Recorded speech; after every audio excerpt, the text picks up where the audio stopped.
Can we get like can we do a drum drive? That sounds fun. I need a drum drive. I think like some djembes, a box drum. Could do a little snare. There's plenty of drums to be drummed. I'm sure there are. As a drummer myself, I know drums are not cheap to just magically appear in the drive. But I'm sure. I don't want to squash your idea. my dreams. No, it's all good. Maybe like a yodel circle might be a more cost-effective way to go about this, but it might be more effective. Can you get these yodeling people off my lawn? I will do anything. Anything.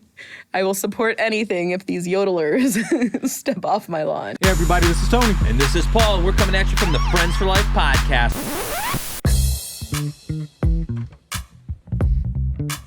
Hey, I'm Tony Stewart. I like to read books on leadership. What? Thanks. Hey everybody, I'm Paul with Friends for Life. Yeah.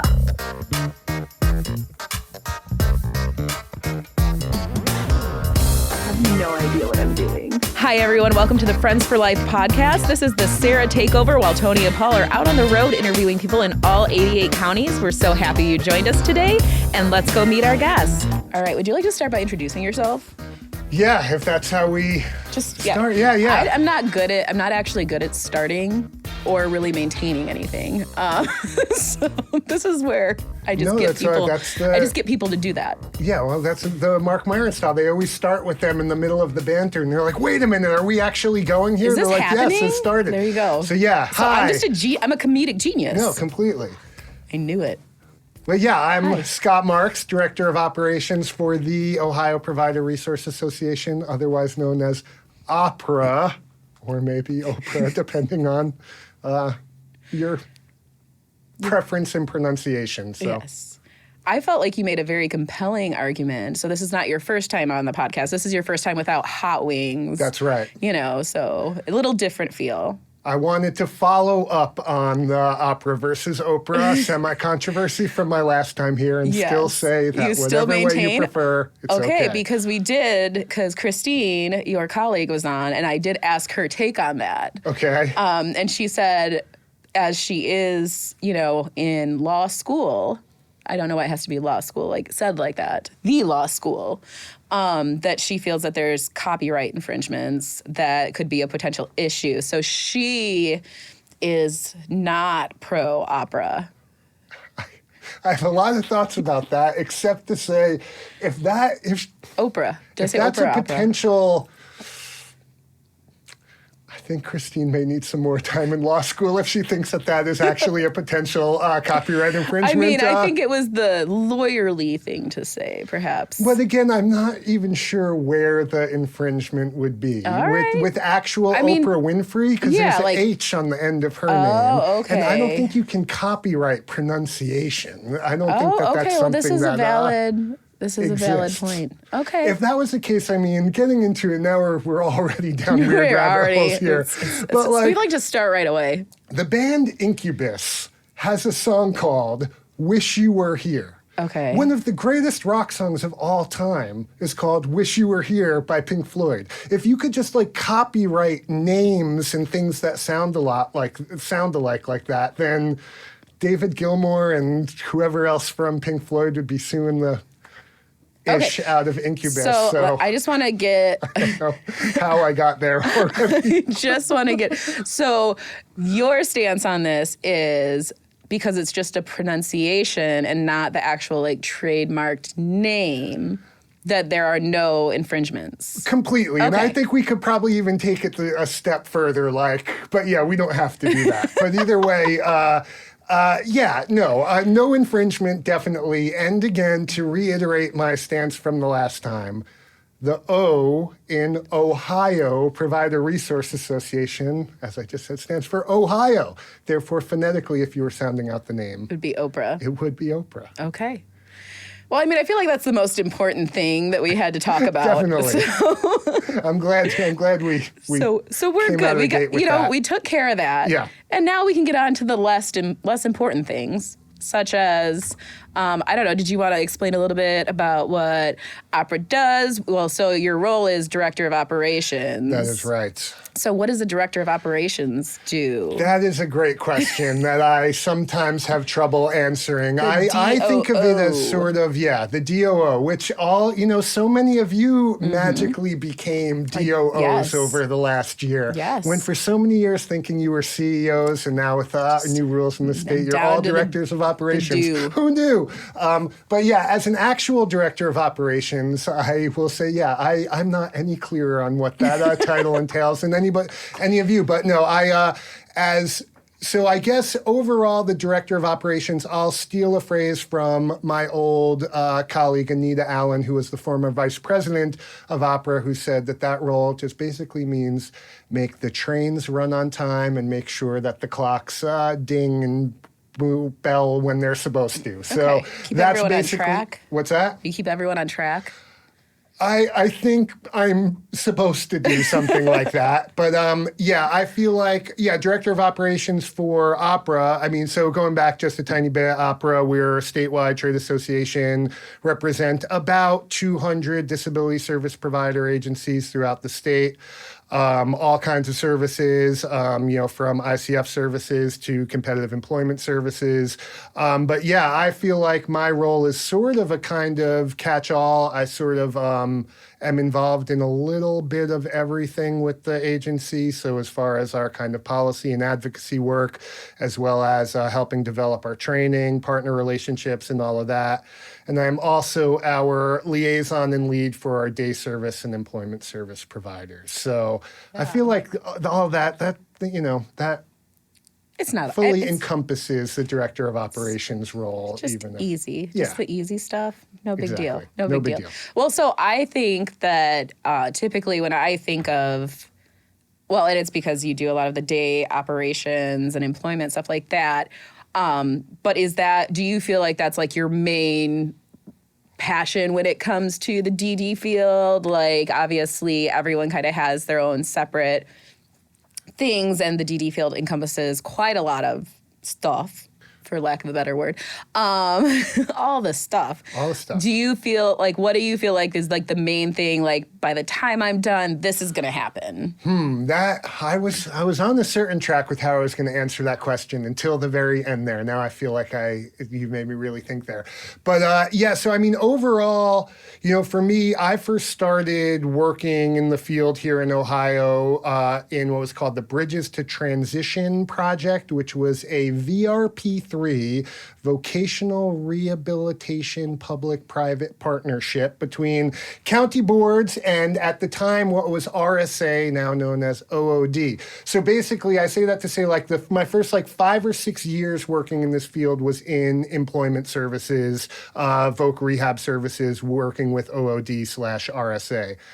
Then kind of after that, I switched over because I previously worked at my old place, which was the Ohio Association of County Boards, where I was the Community Opportunities Director, which my job was basically to work with our day service providers and our employment service providers throughout the state on what at the time was a brand new rule, just moved the microphone, which was the 2014 home and community-based integrated settings rules. So that was basically my job at the time, was to sort of work with all of the counties and all of their providers on how we should understand and implement this idea that all services have to happen in an integrated setting.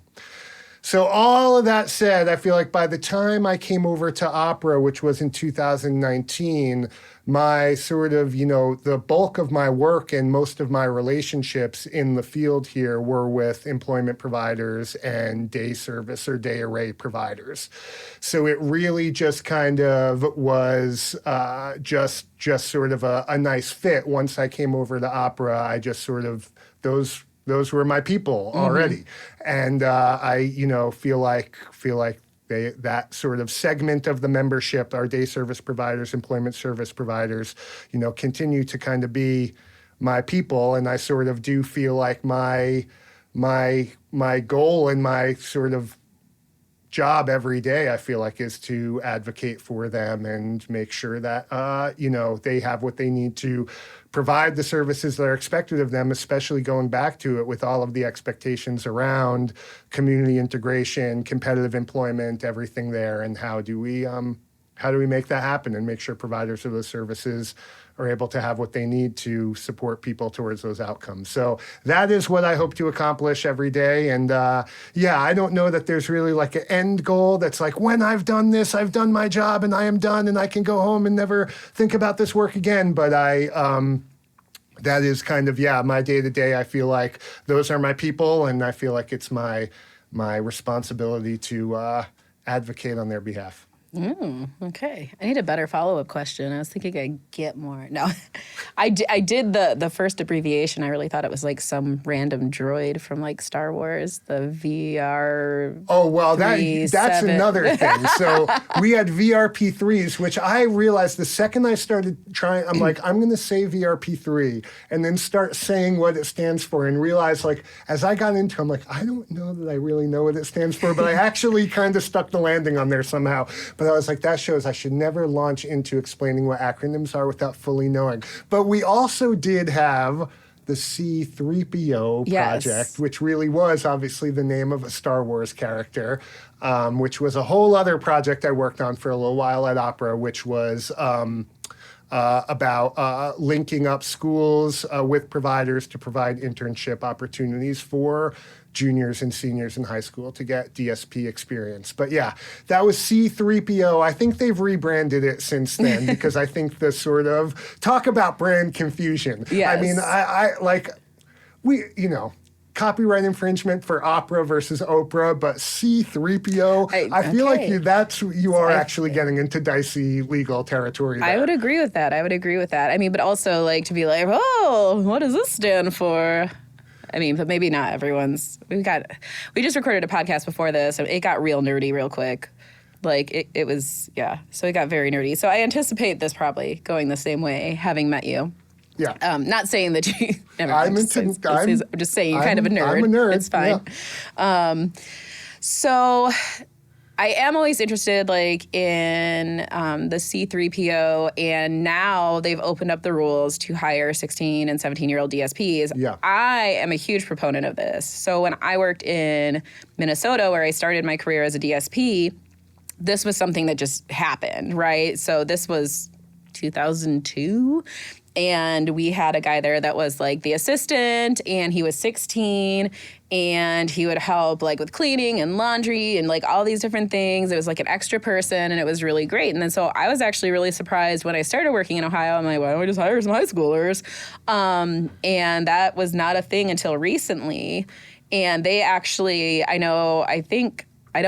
believe that like Opera, and there was a lot of conversation around that, like, hey, can we open up the rule? Can we hire 16 and 17-year-olds?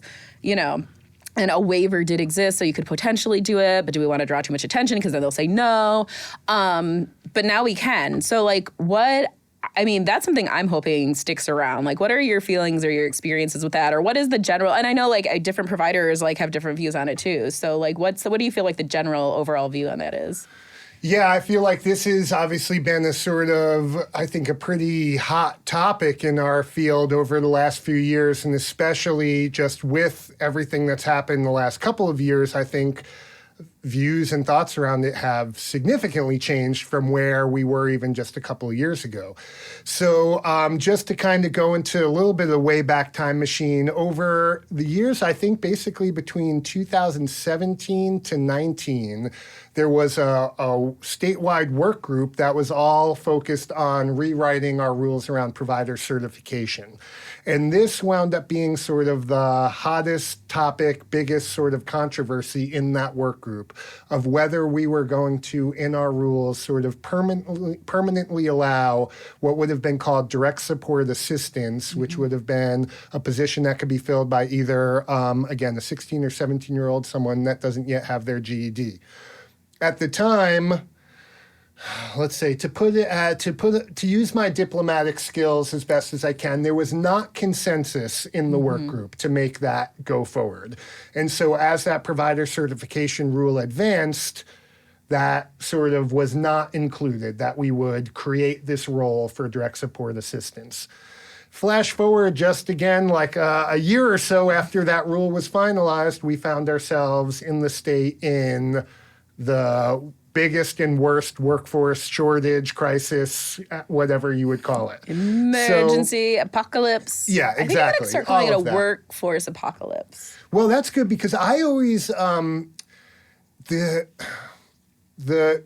there's been a semantic debate about emergency versus crisis, basically. Like, what sounds more apocalyptic, to your point, emergency or crisis? Because there was a whole debate, like last budget cycle, about like, well, do we call it a crisis or do we call it an emergency? Because now it's beyond a crisis, it's become an emergency. But I was like, wait a minute, crisis sounds worse than emergency to me. But I don't know where in the hierarchy of like bombast with words where those come up against each other. But workforce apocalypse, that definitely feels like that takes the cake over emergency or crisis. So I feel like you solved the problem there. I am here to solve problems. I don't know if you know that. But anyways, I totally interrupted you too. So we can get on. I realized that I went on a completely other that's tangent, okay. but I was trying to remember the first tangent I was on while I was taking that other one. So then going back to the workforce crisis and the ability to, expand the pool of folks that could work in the system, obviously that became one of the first things that was considered or should have been considered, as we had a whole bunch of people that wanted to see that happen when we were writing that rule. So I literally about a year or so ago, they opened that back up and created a process for providers to hire 16 or 17-year-olds or people who don't yet have a GED without a waiver. And if you hire them now, but before the end date, they're yours forever.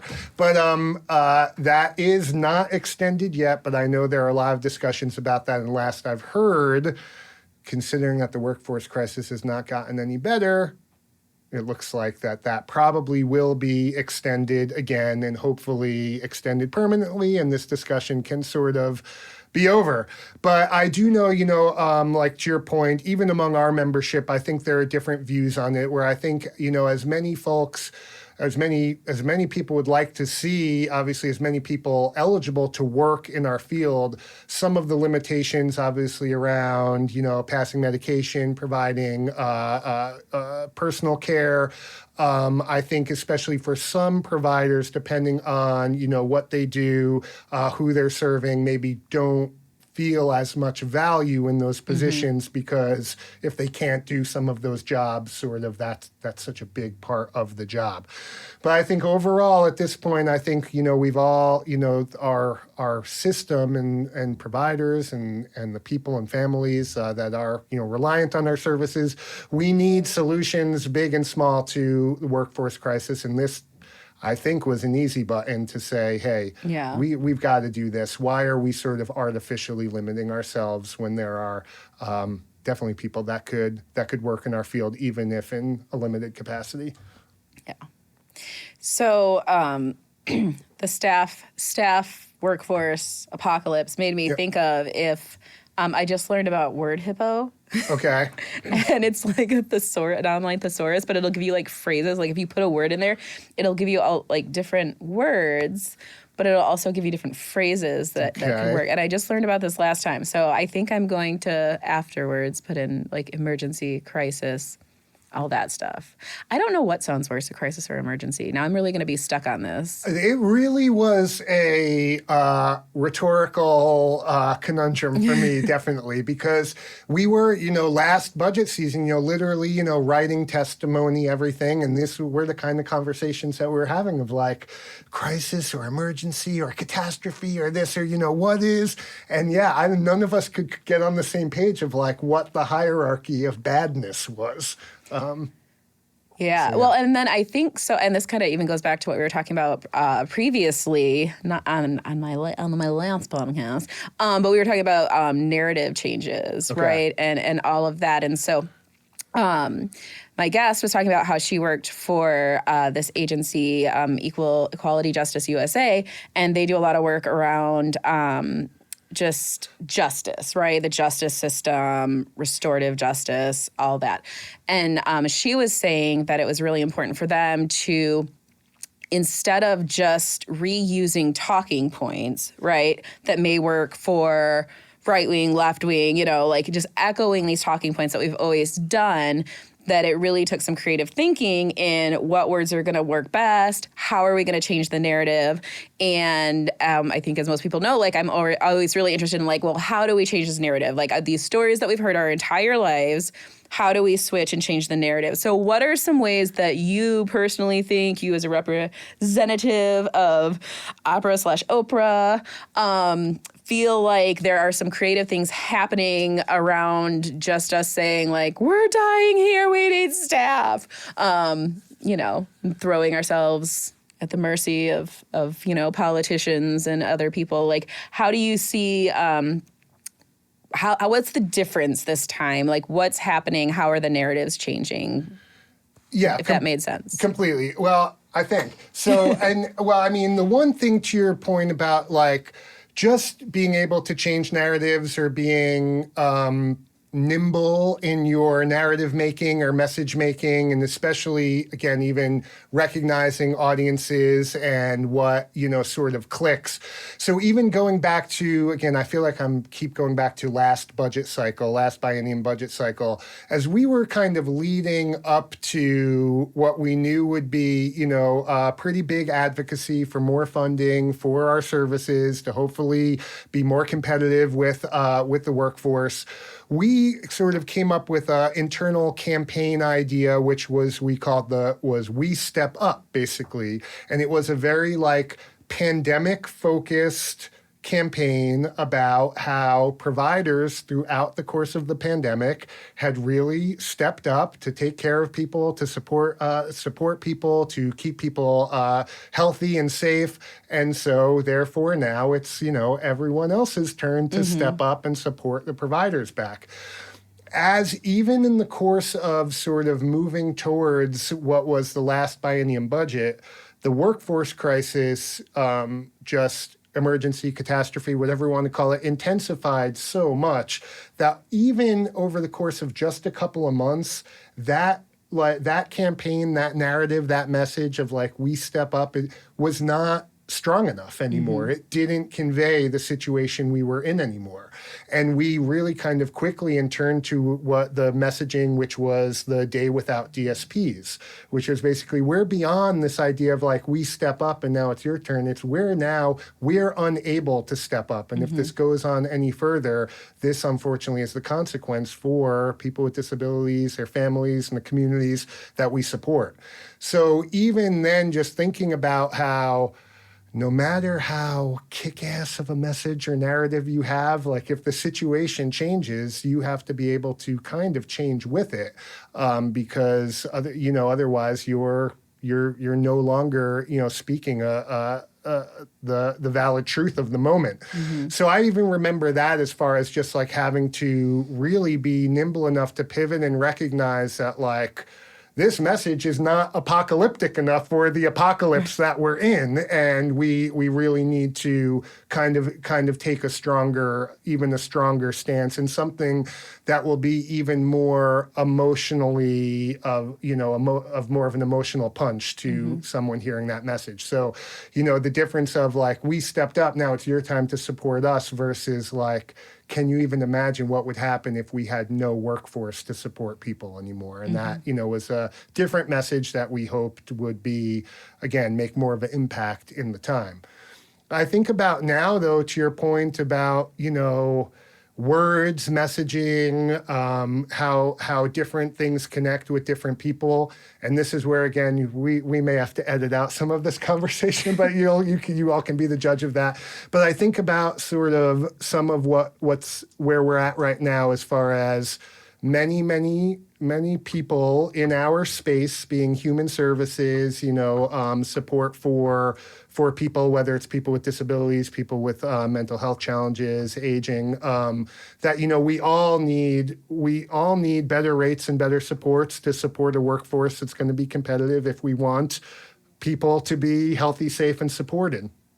And I know, there's a lot of sort of, I don't want to say, infighting among groups as far as, everyone's sort of fighting for those resources. But we've even had a lot of conversations about what should all of our collective approach be to this.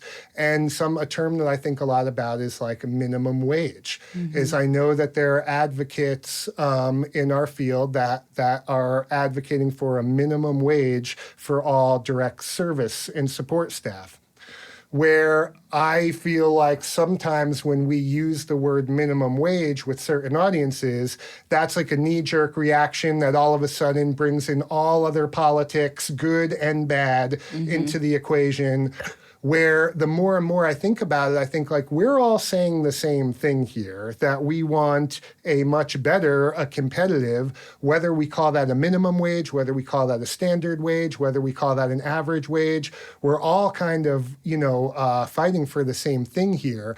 But it is always fascinating to me how certain terms can really change that messaging so much to the point where I think we're all saying the same thing, but to some of us, the idea of saying a minimum wage is like, whoa, let's not use that term exactly, when at the same time, we are all basically saying the same thing. It's just, again, who your audience is and sort of maybe some of external stuff that comes into things that really do impact the way we have to think about those narratives and messages. Even if we are so close, sometimes those narratives make it feel like we're further away than we are. Well, and I think especially in this case, like I'm just always floored by, and I'll totally back it up, like there's so many different human services out there, but that we essentially do the same thing, but we're just always like fighting about this is too institutionalized or this is too this. And I don't know that we ever like just sit down and look at each other and be like, when you say that, please define that for me, because this is what I'm thinking. Is that the same thing? And yes, I agree with that. Like, I don't want that either. And so like this whole idea that I always compare the DD system to like a church denomination, or there's like 500 denominations, but like they all are like, yeah, heaven, so like our eyes are on like the same vision or the same goal. But because you don't agree with exactly what I agree, then I need to fight with you until we're aligned 100%. And I just don't think that you find that anywhere in life. And this is just like my own personal view on the world, is like why there is a lot of divisiveness in the, like there is a lot of division among things, because like we can't just be like, oh yeah, that's okay that you believe that and I'm cool with that and I know that we can align on this thing, so that's where I'm going to start, and develop those relationships and stuff like that. I think Allison Kafer has a lot of interesting stuff to say on like groups that you wouldn't normally see pairing up because they have a common goal. And so, yeah, that always frustrates me. I'm like, no, at the end of the day, we want the same thing. We want people who live with disabilities to have better lives or, elderly or, anyone who needs a little extra support to live a fulfilled life. That's what we want. Why are we fighting? So I don't know. I got off on a tangent there. Sorry. No, completely. I mean, so at our last Opera Advocacy Army event, we talked a bit about, coalition building relationships, how you bring people together towards advocacy goals. And, like one of the things we talked about is, anytime you're doing any kind of coalition building or really any kind of outreach related to advocacy, it's just as important to sort of figure out who are the people that are kind of against what you're trying to do and what kind of power or influence they have. And in saying that, it seemed like such a weird thing to say, like, how could anybody be against what we're doing? How could anybody be against the idea of services for people with disabilities? And it's like, yeah, it's not that anybody is against or that we have, like, enemies. It's that resources are very limited. And, we're all sort of, again, to your point, trying towards that same goal, all under the knowledge that, like, yeah, there are limited resources here, limited funding here, and it sometimes, creates sort of competitors or even close to, like antagonists within the system that, to your point, really we're all about the same thing. But it creates these rivalries, competitions, whatever you want to call it, because because we are in somewhat of a competition for those resources. I really feel if people just took me up on my drum circle idea that we could solve a lot of problems, but so far it has not happened, and I've mentioned it multiple Who's times. paying for all those drums? Is that Medicaid-funded drumming? Oh my gosh! Can we get can we do a drum drive? That sounds fun. I need a drum drive. I think like some djembes, a box drum. Could do a little snare. There's plenty of drums to be drummed. I'm sure there are. As a drummer myself, I know drums are not cheap to just magically appear in the drive. But I'm sure. I don't want to squash your idea. my dreams. No, it's all good. Maybe like a yodel circle might be a more cost-effective way to go about this, but it might be more effective. Can you get these yodeling people off my lawn? I will do anything. Anything. I will support anything if these yodelers step off my lawn. Have you ever heard my boss, Pete Moore, yodel? I have, actually. Okay. I have. Good. You should share the story, though, because it is quite enjoyable. Well, we had at my first ever conference with opera. Also my first ever conference. Yeah, so October 2019 at our fall conference, we, for our entertainment, had a polka band, I guess is the best you could call it. She wore a whole polka outfit did indeed play the accordion. Yeah, she played the accordion. Okay, They were all lederhosened out. It was a whole thing. But yeah, as part of the polka party, we entered into a yodel off is the best I could describe it. And so several opera members and employees, including my boss, Pete Moore, were in a line to yodel against each other. So Pete, I think, invented in that moment a new style of music called death metal yodeling. Because as opposed to everyone else who had like a yole, yole, yole, hee-hoo, he was sort of like yole, yole, yole, hee-hoo, yole, yole, yole. But he ended in this little kind of trill off at the end thing, which was very, very nice. But so death metal yodeling. Okay, I feel like next advocacy army session, really just a solid 45 minutes on.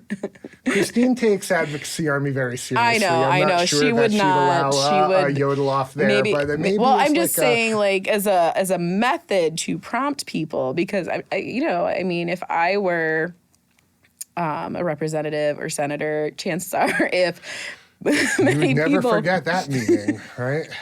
Many people were yodeling. It would be memorable. I would say the phrase you always hear is you have to come in and sing for your supper. So we're going to we're coming in and yodeling for our supper. So not any yodeling. All right. Death metal yodeling for our supper. You heard it here first. All right. Well, let me think too. Okay, so I feel like those are the main questions, like around employment and stuff like that. So other than the advocacy army and stuff like that, is your main focus? I can't talk. It's almost lunchtime. We're hungry. I really am very. Paul was like, "Can you text him and tell him to bring some hot wings? We're hungry." I'm like, I feel like he would just turn around and not come. If we were eating wings, I'd definitely be here for that. But so is the main focus right now workforce apocalypse?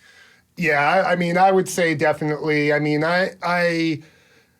think, the workforce apocalypse, catastrophe, crisis, emergency, I think definitely drives everything we do now for the most part. And right now, we are basically a year off when our next state biennium budget will be signed. So that means it really is kind of like go time for doing all of the preparation for that.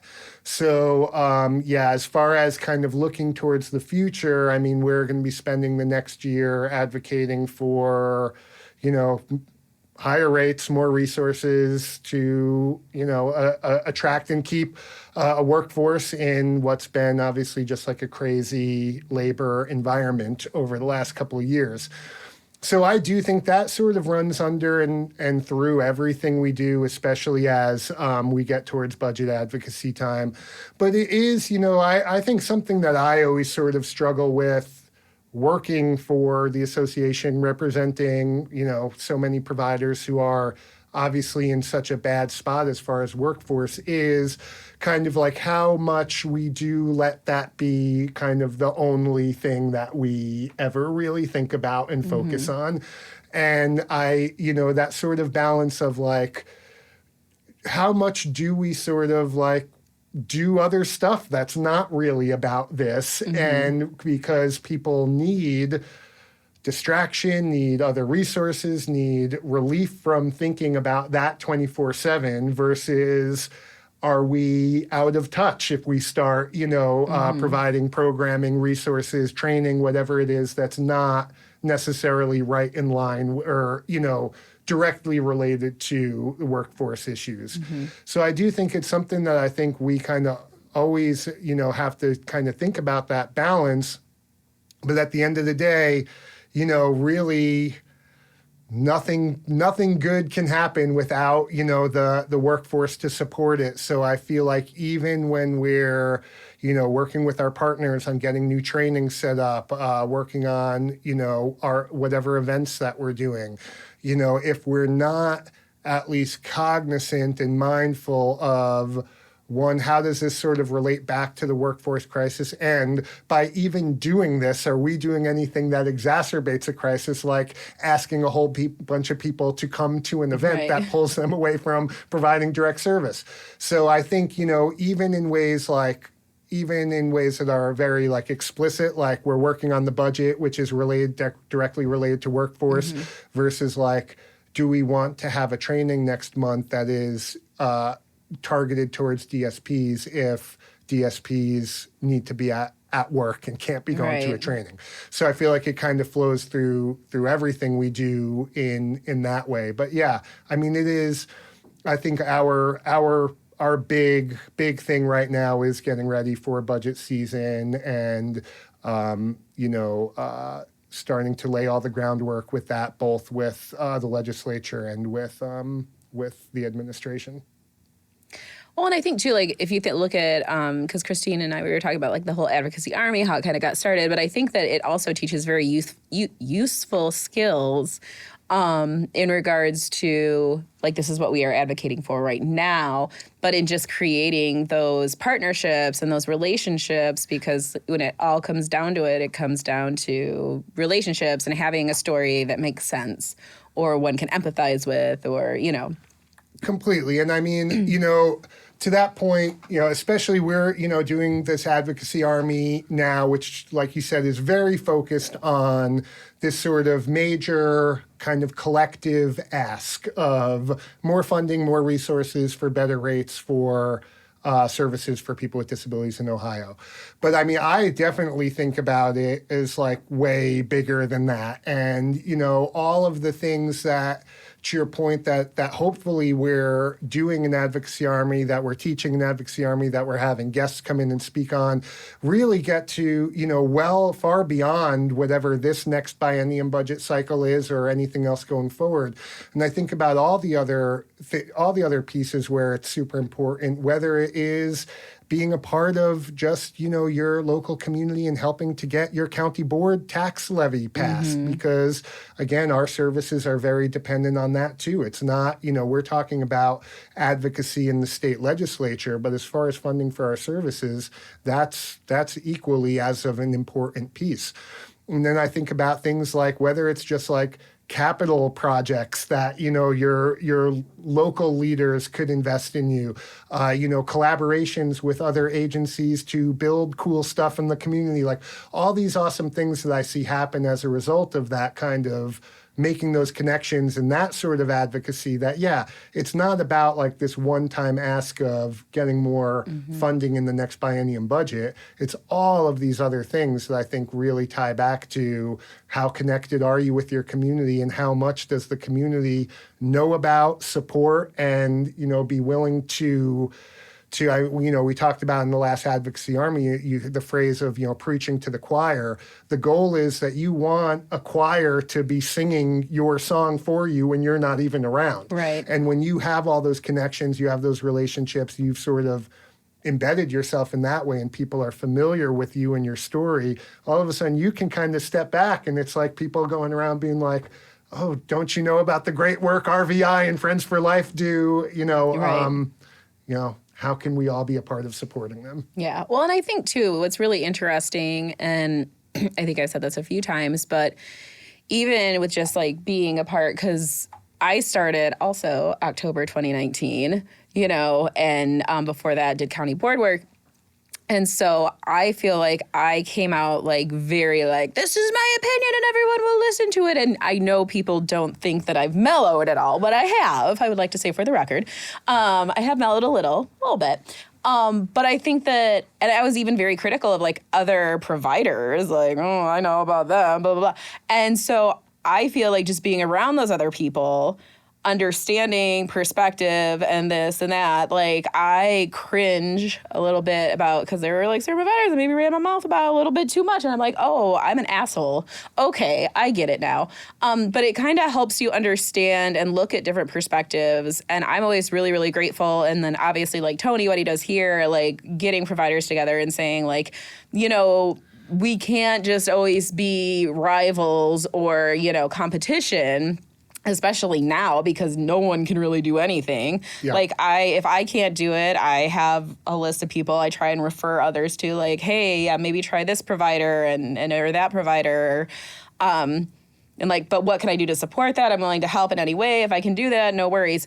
But I think that is like really the nice thing about being able to like organize a little bit or be a part of an association or be a part of a group, is like just that understanding, that knowledge that comes from relationship building. And ultimately, that's what it is across the board in advocacy or in working together and just being a better community. Completely. I mean, with opera, I mean, I always think about, there's, opera, obviously we have us who are the staff that work for opera, but that is what we are. We're staff members that work for the association. What opera really is a whole group of providers that are connected together through what we hope is a strong interconnected community, to your point of, people that can support each other, that can ask for help from each other, that can, do all of that. And that's where, when I think of like where I think the real value or magic is with opera, it's what you're talking about. It's the connections between those agencies and different providers that, at one time maybe did think of themselves as competitors or, against each other in some kind of way. And I'm sure we still do have that to degrees within the membership. But I think, overall, that's what I'm like most proud of, is sort of like how much I feel that the members all like and support each other. And that's what I always think, like opera, it's not us, like the staff. We work for opera. Opera is the community of providers. And again, that is what I feel most proud of with our work, is that to have 200-ish agencies that are not always fighting with each other, that are actually supportive of each other, that help each other, that want to help each other, is I love that. Makes me happy. Yeah. I like good relationships. I like stuff like that. Well, and I feel like too, I was so new and really uncertain of anything I was doing, but then I was able to email people and be like, do you have any mentor program for dumbass CEOs? Can you please help me? And he connected me with Liz Owens, who's amazing and wonderful and just one of the best people I know now. So just that being able to have a support. And I think especially now, being able to say, I'm super stressed about the staffing apocalypse. I am never calling it anything else, by the way. I feel really good about my new term. Anyways, just had to say that. But to be able to reach out and say like, I'm struggling with this. This is what does anyone have any useful suggestions? Or like, I know that we had a whole email chain of providers like, hey, has anyone tried ZipRecruiting? And this is not knocking ZipRecruiting in any way, but and they were like, well, this was our experience with it. Maybe save your money. Type thing. Or someone could have said something positive. I don't know. But to be able to have that and have feedback. So I think that's always really good. After hearing their ads on literally every single podcast I listen to, and you have to explore it at some point. Well, yeah. So, all right. I don't know. They advertise in they a lot of they podcasts, do. So. Okay. I didn't know that. I obviously need to listen to more podcasts. They do. Pod Save America is constantly brought to you by ZipRecruiter for whatever it's worth. But okay. Would you call that your favorite podcast? Would you dub that? Pod Save America? Yes. No, I don't think I can quite go there. I'm just curious now. My favorite podcast, though, that's... Yeah, what's your favorite podcast right now? What are you listening to right now? What are you reading right now? I mean, I don't want to answer this because it's so... Basically, the answer to every one of those questions would be like Star Wars related in some way. And I feel like even for my own nerdiness, it's almost too much. So I think like my favorite podcast is a podcast called Rebel Force Radio, which is a Star Wars podcast. Oh. I'm currently reading a book called Brothers, which is a story about Anakin Skywalker and Obi-Wan Kenobi. After Revenge of the Sith, and obviously I'm watching the Obi-Wan Kenobi show on Disney Plus. My goodness. So you just happen to like get to a point where I'm in this like trifecta of like entertainment, Star Wars being like, but it's not always that way. Right. But I don't feel like that's bad though. As a huge Star Wars nerd, I'm actually very impressed and a little ashamed of myself for not being more hardcore. So, well, yeah, you just check out Rebel Force Radio. I feel very challenged by this to up my Star Wars game. Well, nobody needs to up their Star Wars game to the point that I've gotten. I don't know that's even possible. I did just order a shirt that was point. like, it's a Star Wars related shirt. I can't remember. It was like a Tashi Station converter station or something like that, which I'm really excited about. It hasn't arrived yet, which I'm not happy about, but... All right. Is there anything else you feel like you want to chat about? Well, I feel like I wanted to. I feel like I have to add that I'm reading smart things too, not just Star Wars things. But I don't even know that that's really true because I usually do. Normally in life, I try to read like some sort of like smart nonfiction book as alongside reading some kind of silly Star Wars book. Why am I calling it silly? Why am I silly? denigrating my own tastes like that? No. Some awesome Star Wars book. Amazing content. But yeah, I actually think I'm between the last nonfiction book I read was Stolen Focus by Johann, which is all about how our current world is stealing all of our focus. And not having focus is a big problem for the world and for democracy itself is his hypothesis in the book.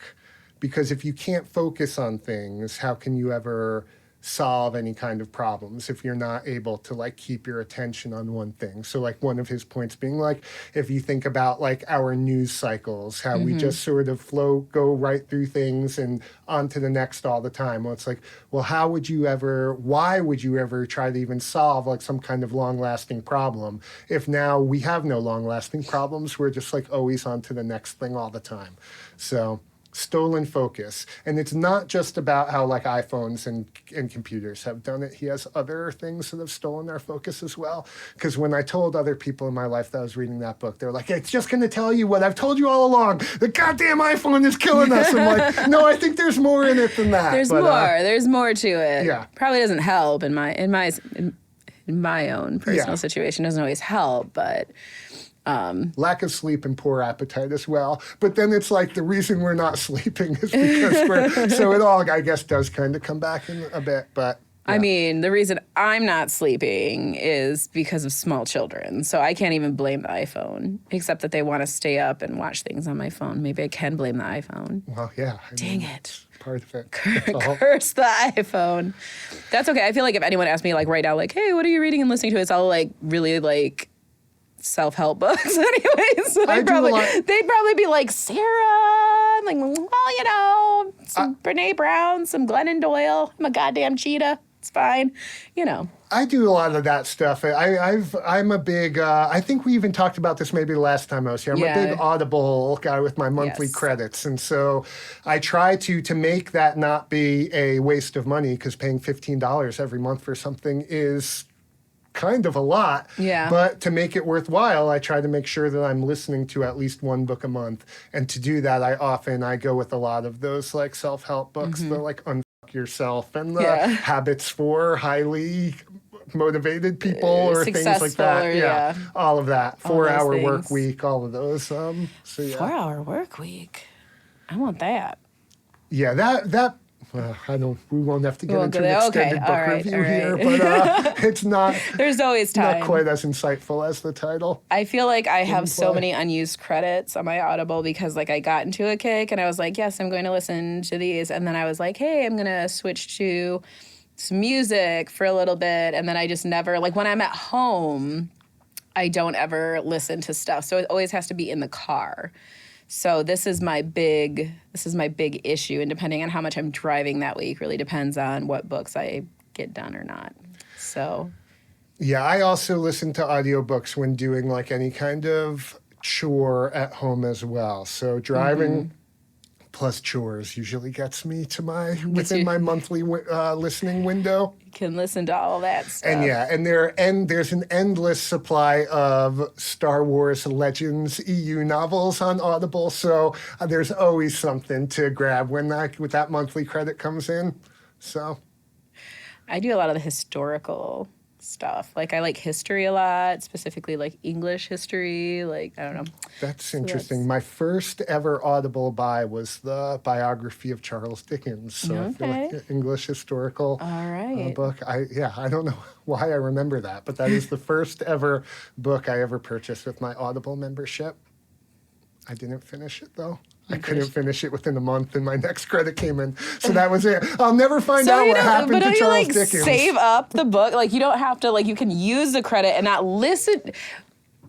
I mean, you could, but I mean, my attention span going back to stolen focus is like, ding, ding, ding, ding, like, your credit over here. I have like 10 books that I haven't even listened to yet, and more credits waiting. I have like 50 that I've listened to like 3/4 of and then stopped once my new credit came in. So I have a lot of stories that at some point in my life I'll learn how they end. But that's why you have to, like, if you have just a regular book, you just go and you read the last part first to determine if it's I know this about you, yes, but that's... I don't like surprises. I like to know the ending and to see if it's worth my time. Well, it is funny you say that, though, because I do think I sometimes do something similar, but then immediately regret it, like, all the time, too. Never. I'm definitely like, I'll go to the internet for spoilers about things that I know I don't want, then get spoiled by them, then get mad at myself, and then do it all over again every time. See, I never regret it. I have never regretted it. Oh, no, I don't. I always think especially about like that if it's a moment. thriller. Imagine if I didn't know this. Oh no, I'm like, yeah, I knew this was coming. I'm not one of these suckers who doesn't know what's happening. But then it ruins any, like, don't you ever watch something and like try to predict what is going to happen and then feel satisfied if you got it right or not? Well, no, but if I get it wrong, I'm just going to be mad. I know, but still, it's that kind of... I have problems. Okay. I won't press you any further on that then. I like to know. I don't know. Because I feel like if I'm going to be disappointed with an ending, then do I want to devote my time to it? Like, that's how I know. And I know that doesn't really work for life. And it doesn't work for life, so it should work for fiction and for entertainment. This is my theory. Life is stressful enough and it's unpredictable enough that if I have the option of knowing what happens and not being disappointed in an ending or feeling prepared for it, why wouldn't I do that? Because real life is chaotic enough. So how does the fact of, like, knowing that we're all going to die one day, how does that impact your day-to-day, like, you know the ending of our lives. 100% so how should we think about that in the context? How should we apply that same type of thinking to our lives? To real life? Oh. Well, I mean, things are, finite, right? Everyone has a 100% chance of dying. No one makes it out alive. So I feel like, it could go one of two ways. Okay. So I think we all know this. We are aware of it. So then you can put maybe a little more meaning, take the step to text that friend that you haven't texted in a while. Maybe just reach out when maybe I just want to be like, oh, you haven't called me in 10 years, so why would I call you? You can just be like, hey, thinking of you. And so that's something I'm very conscious about, and I do try and do without being like annoying about it, hey, no, I just texted you yesterday, but I'm still thinking about you. So finding a nice balance. So I think that that's good. But then I think like it also helps you in turn slow down a little bit and enjoy the moments. And it also makes you realize that like at the majority of life is not made up of wonderful moments, right? So there's hard times, but what you remember the most and you cling to the most are the good moments. So then that takes pressure off me to feel like I have to create wonderful moments for every part of my life. Like, do I want to live it happily? Yes, that would be ideal. Do I want to have good things? Yes, obviously. But to realize that there are also hard parts of life too, but that's not what your mind clings to. Your mind always clings to the positive in life. So okay, so with this idea of like, okay, so we said we all know the ending eventually, some form of the ending.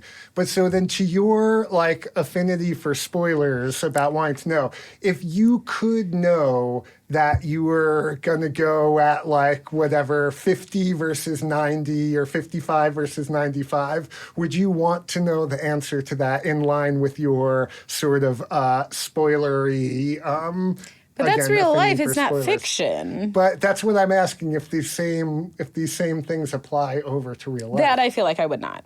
Okay. Because I would like to live my life in such a way that if it happens, I don't have that many regrets, but regrets isn't the right word. But I don't have that many things that I am sad about or I wish I would have done. But I think a lot about that in terms of, like, I tell myself a lot, because obviously I have a million small children. So, like, I want to travel someday, I want to do this. And I'm always like, oh, someday. But I have been trying to do, like, smaller things that, like, fulfill that need. Like, it's not a trip to Ireland, it's not a trip to Italy, whatever.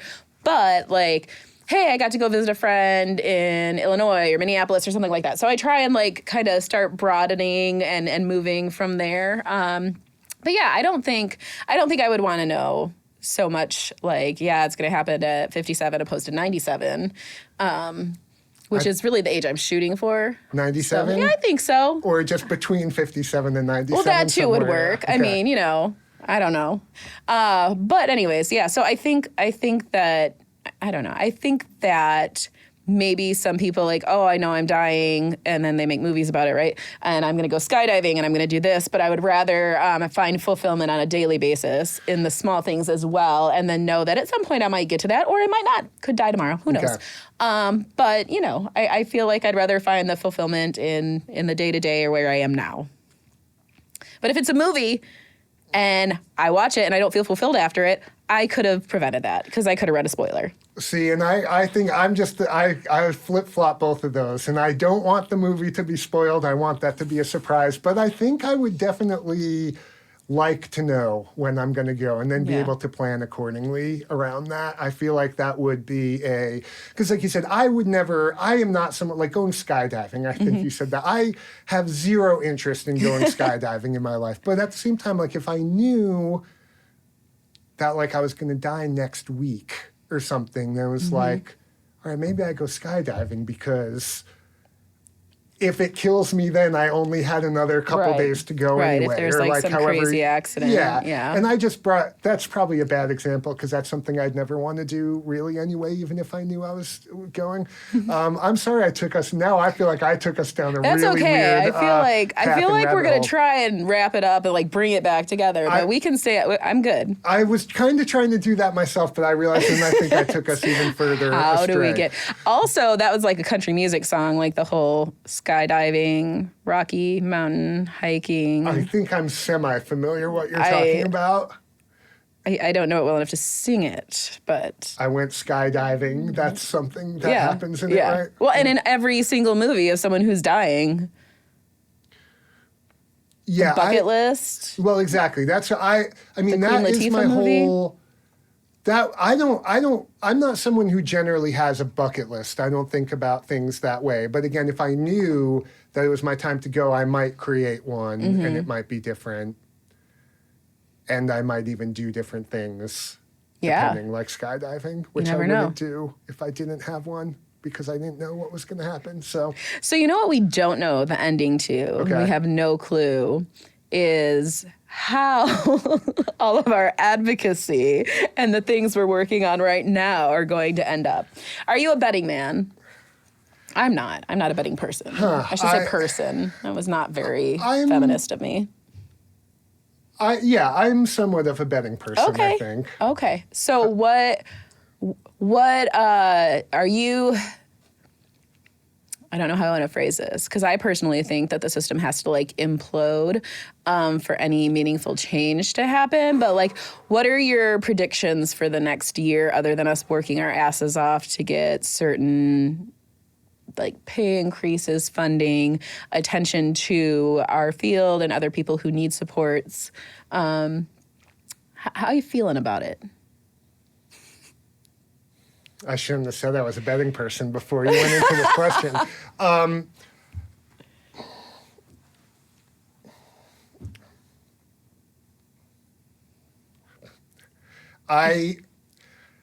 I feel, so one thing I would say is leading into whatever we're going to be advocating for as far as the needs for our system, to again be competitive with the workforce and ultimately have needed supports for people.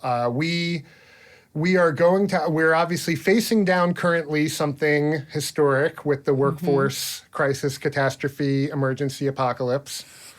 So in turn, we're going to be obviously all advocating for something historic. And the one thing I would say, I think we have historic alignment as far as coalitions, as far as folks in our system on the same page. And that's certainly not to say we have full alignment or fully everyone on the same page or even in the same book. I think there are I think that there are positive signs, especially considering the ambitious nature of what we need to support our system. And then the question really is like, how ambitious is it? How ambitious is the idea of being able to pay people a working wage? How ambitious is it to say that Ohioans who need support will have it? I don't know, but when you kind of pair that with what we know are really needed things versus just like finite resources and politics being what they are, I mean, it is a scary thing to think about what happens if we are not successful over the next year. No, I mean, so I say that to say I feel as good as I think we can as we continue to advocate. I feel like we and our partners and friends in the system are, as aligned as we can possibly be. But, it is just, it may be, again, it may be more than we're all able to do, considering the real need that is out there. So I know I'm sort of slow walking this question to kind of get to where I end up on this. I think to your point in the question, if we are not successful over the next couple of years, getting more resources, getting more funding, saving this system, I worry about the existence of this system. And to your point, I think we all could argue or discuss, is that a good thing, bad thing? What is the point of a system if it can't meet the needs or can't meet its goal, which its goal is to support and serve people with disabilities and their families? So, I mean, I say that all to say that I do feel like going back to it, and this is something that sometimes makes me a little uncomfortable or whatever, that I feel like I'm a system guy. I was raised in this system. I worked for the County Boards Association for several years, and now I work for providers that work in this system. I've worked with professionals from other systems that don't have the type of infrastructure, the type of local support, the type of local coordination, and those systems are much more disconnected from the people that they serve. So I think, kind of to your question, it is sort of always an existential question for me of like, is the system worth saving if the system can't do what it's supposed to do?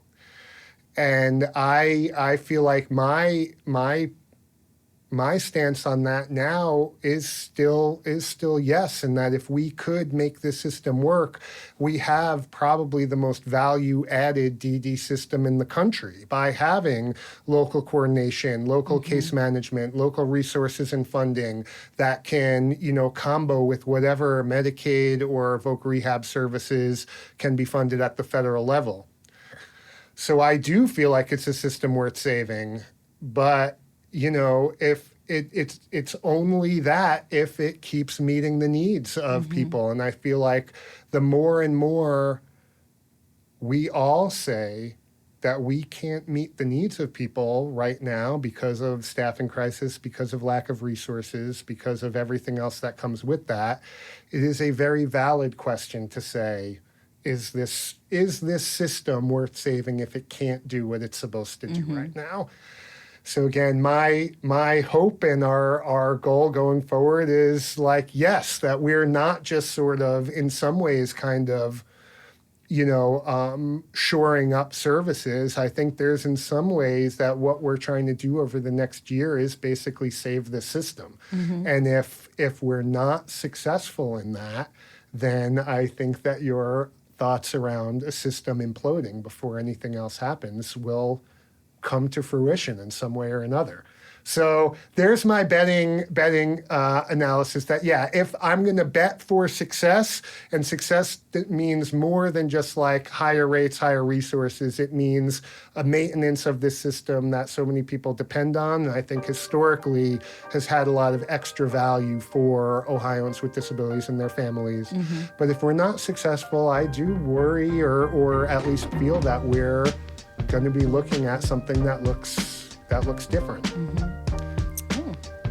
Very good. Okay. Thanks. That was good. All right. Well, thank you for driving up and being on the show. And yeah, I think that's a wrap.